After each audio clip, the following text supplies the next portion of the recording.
Welcome to xGameZones, hub to latest popular games, reviews, preview and news. Pagan Online is an ARPG developed by Madhead Games and Wargaming.net. In it, you take on the role of a recently deceased hero in search of the missing gods. While the game is decent, certain elements are holding it back from being a new go-to replacement for already existing ARPGs. A game where you play a recently deceased hero on a quest to fight against creatures from the Shroud and to find the missing gods, restoring them to their thrones in Pantheon in the process. But does this heroic endeavor stand up as a go-to ARPG?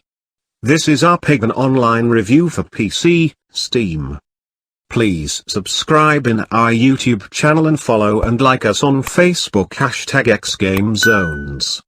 Visit our site at www.xgamezones.com for more gaming review.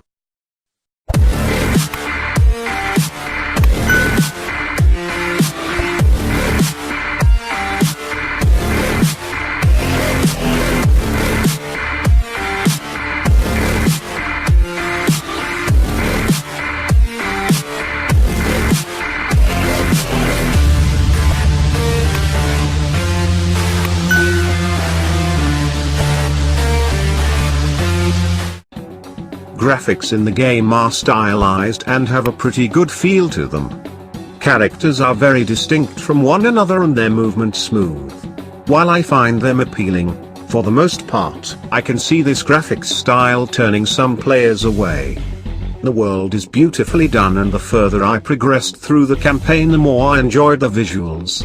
The voice acting in the game is cheesy, but it fits well with the aesthetic and the basic story being presented. You begin the game by picking a character. In early builds this was out of 3 options: Kinchwich the Juggernaut, Anya the Blood Ritualist, and Estok the Stalwart Protector. Each character does what it says on the tin and with a unique playstyle that you can change up by spending point in different abilities as you level up.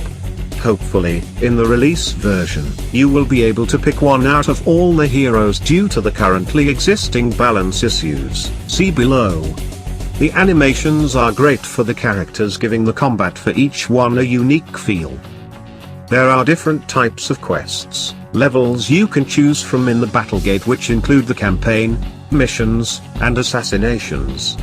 The campaign is self-explanatory. As you progress further and upgrade the gear might score of a given character, you will be able to complete missions to obtain keys that will then let you attempt assassinations. The first time you complete an assassination, you will receive an unlocked soul that can be used to assess any one of the other heroes. Different assassinations will also drop character-specific shards that can be used to customize your hero's appearance in the Hero Forge. While in between missions, you can easily swap between the heroes you have unlocked by using the Hero Forge. You do have to level each of them up separately though. Combat in the game is the standard fare you have come to expect in an ARPG, with different monster types and bosses which will have various special abilities.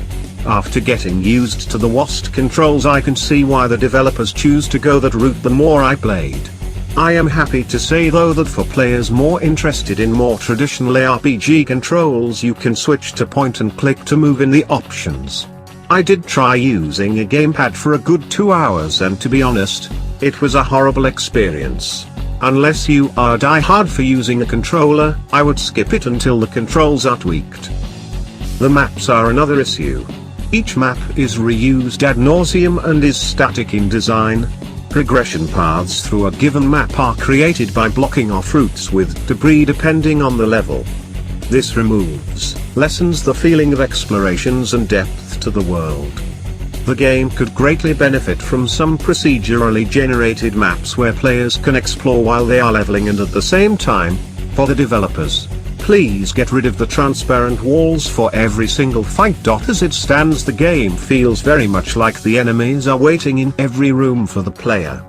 If maps can be made to be more dynamic, the replayability of the game would go up quite a bit. As a player, I want to explore and discover the world during my journey, not be shown the same thing again and again. The environments look great otherwise. Overall, Pagan Online has the potential to be a great ARPG. Unfortunately, it currently falls short of the mark. Which is a shame because I like the development team behind the game. They seem to really care about their product and engage regularly with the fans. The game currently works as a temporary break from other ARPG offerings but not as a full-time replacement.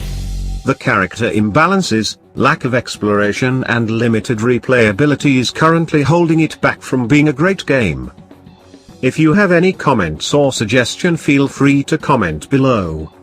Thank you for watching. Please subscribe in our YouTube channel and follow and like us on Facebook #xGameZones. For more gaming review, visit our site at www.xgamezones.com. Don't forget to click the notification bell.